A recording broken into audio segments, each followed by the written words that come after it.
Olá, gente boa! Tio Julião aqui com mais uma dose de língua portuguesa. Nós vamos falar um pouco a respeito de funções da linguagem. Entretanto, antes de falar sobre funções da linguagem, eu quero recapitular de uma certa forma o que eu já conversei com você a respeito de comunicação. Entretanto, eu quero destacar aqui algo que eu não falei no vídeo anterior. Em relação aos elementos da comunicação, nós falamos num vídeo anterior sobre o locutor, o locutário ou interlocutor ou receptor. Falamos sobre a mensagem, sobre o código e a respeito também do canal. E eu gostaria de falar, inclusive, sobre o referente neste contexto aqui, antes de nós falarmos a respeito de funções da linguagem. Mas, direto ao assunto, vamos então descrever aqui. Quem seria o locutor, o locutário, ou interlocutor, ou receptor, a mensagem, o código, o canal e o referente numa determinada frase? Vou dar um exemplo aqui. Uma mulher foi ao mercado e deixou um bilhete para o seu filho dizendo o seguinte, abre aspas, fui ao mercado e já volto. Recado de mãe, fui ao mercado e já volto. E aí, vamos identificar aqui, o locutor é a mulher que foi ao mercado, tá certo? Então, a mulher foi ao mercado e ela deixou ali a seguinte informação, fui ao mercado e já volto. Quem seria o locutário ou o receptor ou o interlocutor desta mulher? O filho dela. Então ela disse, fui ao mercado e já volto. Quem que deveria ler o bilhete para não ficar preocupado? O filho dela. Qual é a mensagem que esta mulher deixa para o seu filho? A mensagem é, fui ao mercado e já volto. Qual é o código para que esta mulher consiga se comunicar com o seu filho? Esse código é a língua portuguesa. Suponhamos que de repente seja um chinês deixando um recado para o brasileiro ou um português deixando um recado para um norte-americano. Então, o código deveria ser um código em comum entre ambos, tá certo? No caso, a mãe e o filho, ambos compartilham da mesma língua portuguesa, tá certo? E qual seria o canal? Um bilhete escrito à mão.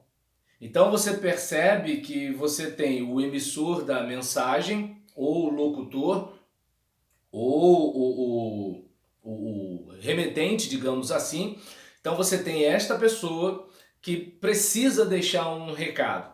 Você tem a mensagem, que é este recado aí, eu vou ao mercado e já volto, fui ao mercado e já volto. Você tem o receptor, ou o locutário, né, ou o destinatário desta mensagem, que é o filho dela.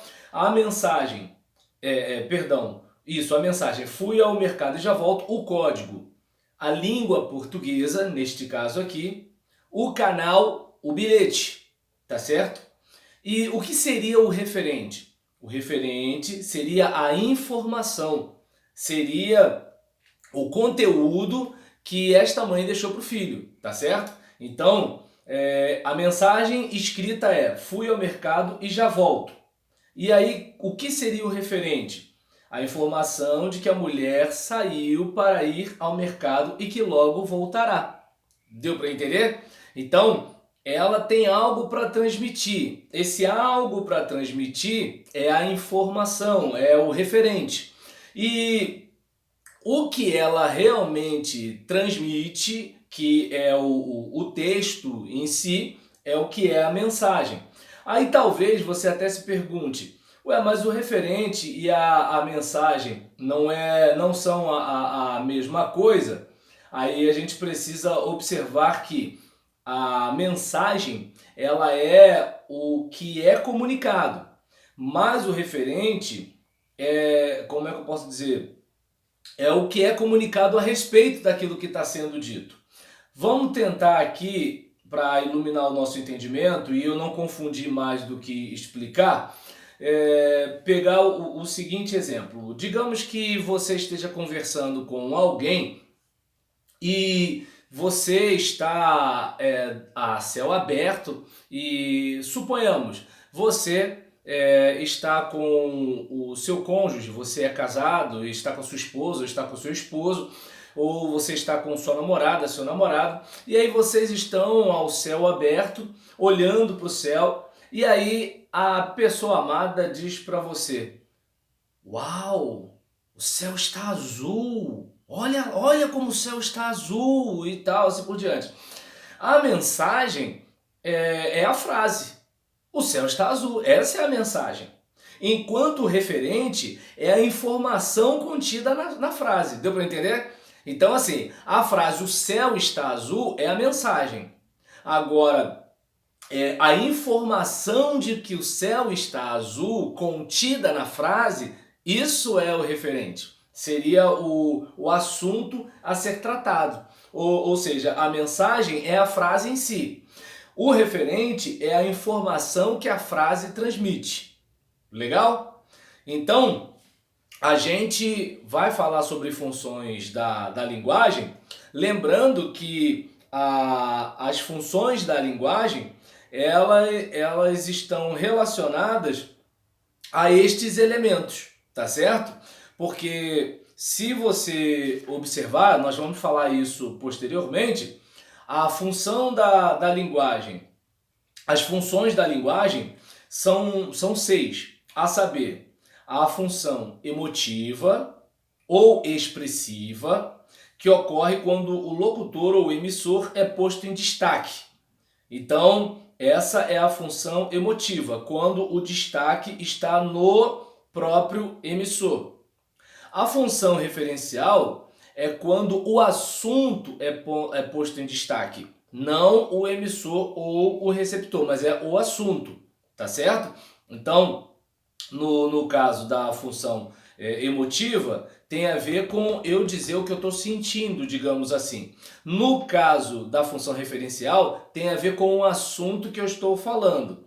A função apelativa ou conativa ocorre quando o interlocutor ou o receptor é posto em destaque. Eu estou falando algo relacionado a você que me ouve e não relacionado a mim ou relacionado ao assunto. Função apelativa.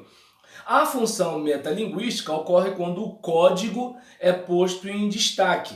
É quando vamos pensar, digamos que eu esteja dando uma aula de como dar uma aula. Deu para entender? Ou eu esteja interpretando uma cena em que eu estou interpretando uma determinada peça, tá dando para entender? Então, algo mais ou menos assim, a função metalinguística. Temos a função fática, que ocorre quando o canal é posto em destaque. Quando, por exemplo, em relação a... Nós vimos aqui agora há pouco, né, que o canal entre a mãe e o filho foi o bilhete, tá certo? Então, é como se, como é que eu posso dizer? Eu estou enfatizando uma mensagem em que o destaque não é nem o que eu sinto, nem um apelo às suas emoções, não estou falando, né, do assunto em si, mas eu estou colocando o destaque no próprio canal que eu estou usando para falar com você.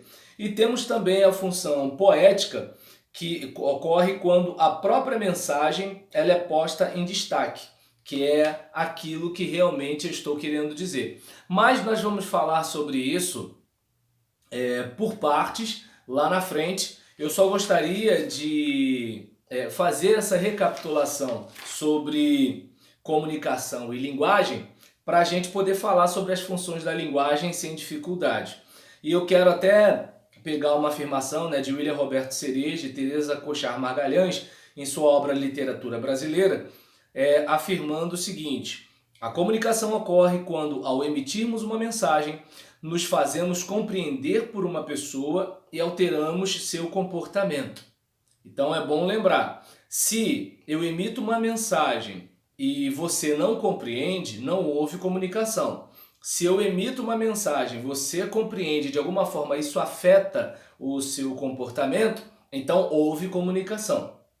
E linguagem é a representação do pensamento por meio de sinais que permitem a comunicação e a interação entre as pessoas. Eu espero que isso aqui tenha ajudado para que você pense bem se você está se comunicando com as pessoas ou não.